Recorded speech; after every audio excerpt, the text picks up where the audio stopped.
Happy Tuesday. I am so glad that you're here.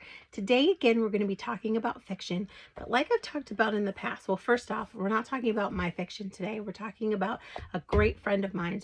It started out that I belonged to this book club, and they were offering her book, not this book, but the beginning of this series. And I thought that it would be great for my, at that time, 16-year-old daughter. And so I didn't think that I liked young adult books, but I thought, oh, she really does. And this is the perfect age for her. So I'm going to go ahead and get it. I'm going to read it, and then I will give it to her and see what she thinks. Well, I absolutely positively fell in love with it. And I reached out to the author and I told her that, and we ended up becoming really good friends. So when she reached out to me a couple weeks ago and she asked me, well, a couple months ago now, and asked me if I would be willing to read and review her newest book, I said, absolutely, send it my way. Well, this woman and her family are absolutely amazing. And the way that she writes is just so good. I still do not consider myself a young adult liker of books or young adult book liker, but I will read every single one of her books because she just, they're just amazing. So her name is Boyle, and this is off the Itinerary, the Search and Rescue Files. So the first 3 books that she has in the series of the Off the Itinerary series is, I just want to make sure I get them in the right order. Avalanche, Chased, and Ablaze. Those are the 3 full-length novels. And as a Yahweh, they're a little bit shorter than like full-length women's fiction novels. So they're like a perfect length. They're really, really good. And then this is 7 short stories. And I wasn't sure exactly what to expect, but oh my goodness, this book is so amazing. So for the next 2 days, we're going to be talking about biblical truths that just really stuck out to me from reading this book. I had to go buy my own copy, and I know exactly who it is that I want to gift this copy to, or I'm going to buy them another copy and keep this one for myself. So first off, before I get into the biblical truths, I want to share just a little bit more about this book itself. These 7 short stories are about search and rescue, and the kids, they all, like the first 3 stories, the first 3 books in this series were all about different adventures that they ended up on because they go out and they hike in the wild. Well, the first time they were involved with an avalanche, the second time they were chased by a creepazoid, and the third time they were part of a forest fire, and they were able to be rescued and help rescue themselves in each of those. And the thing that's so cool about this is that Liz and her family are like survivalists. Like they go hiking all the time. And so the stuff that she's talking about is spot on. Like she teaches you all about gorp, which is like, sounds so cool. Like we go hiking every year and I want to take gorp with me too. It's like peanuts, raisins, and maybe something else, or it might just be peanuts and raisins, but it sounds so delicious. Like I would totally eat that all the time. But like high energy, high fat snacks so that they keep you going, especially if you like get lost or something like that. But anyway, so this book is 7 short stories, and it's about search and rescue. The kids are older now. 2 of them, I don't want to tell you that part. So they're older now, and they are, so 2 of them are full-time search and rescue people already. 2 of them are training to be search and rescue people. And then the 5th one, she is actually training a search and rescue dog, a canine dog. And so Liz brings lots of truth to the books, and like she teaches you like the real names of stuff and all of that kind of stuff. So it's like super, super cool from an adventure perspective. It's a super, super cool from a storyline perspective. And they all flow together so well, and they bring the progression of their training along with them. But it's also so, so good from the biblical aspect. And so that's what we're going to talk about today and next week. So I'm going to put the book down for a minute. But so one of the stories, and I don't remember which story it was because I just took the quote from there.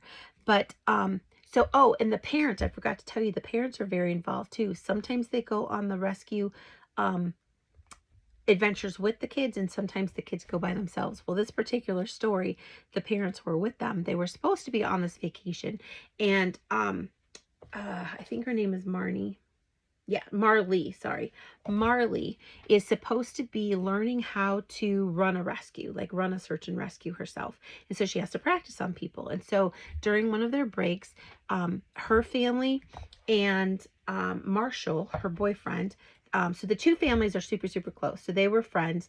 And it's because the parents were friends with each other, Marlee's parents and sorry, I just said his name, and Marshall's parents were friends, then the kids became friends. So Marshall's family has two boys, Marshall and an older brother, and then Marlee's family has three girls, an older sister, Marlee, and then a younger sister. It's the younger sister who is the search and rescue, training the dog, the canine dog. So anyway, my point is that Marlee and Marshall are learning how to run rescue operations and run teams. And so they have to practice. And so she wanted to practice with her family and Marshall's family first before she practiced with other people, because she gets really anxious and she wanted to make sure that she did it right. Well, they get ready to start this rescue and a real rescue happens. And she kind of gets a bad attitude and she's like, well, God, I wanted to practice. Like, I wanted to have my own practice rescue. I didn't want to have to do a real rescue because that defeats the point, and I wanted my family to help me practice. Well, her mom comes up beside her, knowing how Marlee is feeling. And she says, even if we wind up helping with this, it will work out, Marlee. God won't punish you for having a servant's heart. And that just really struck me. That spoke to my heart, and that's the encouragement that I want to give all of us today. How many times do we wake up in the morning and we have our own agenda and we know what we want to do and we know what we need to do and we feel pressure that we have to do it as well, but then something comes along to try to disrupt and interrupt that that plan. It was just such a great reminder to me that God doesn't punish us when we have a servant's heart. In fact, we're going to be talking later in January about Seeing the Supernatural by Lee Strobel. And it talks in there about people who have had near-death experiences. And some of them have had a review of their life given before they come back to earth, before they are brought back to life again. And they were saying that relationships is the most important. Like, God cares more about our relationships and how we interact with people and how we respond to people than he does about our bank account, about our successes, about our resumes, about the things that we've done, the accomplishments that we've done. And that's just kind of what it just really encouraged me, because I was like, man, that is so true. Like, if I respond in love, and if I respond by helping others, which is what God does, then he's not going to punish me for having a servant's heart. And I have noticed time and time again in my own life that when I step back and I do things God's way and I take that time to bless others, that he either gives me the time back, he like doubles my time, he blesses me for blessing other people. Like, there's always some sort of a reward involved, and it's not necessarily a monetary reward, it's not necessarily recognition and a thank you. I'm not talking about that, but there's this sense of peace, there's this sense of joy, and there's this sense of love when you know that you're doing it God's way.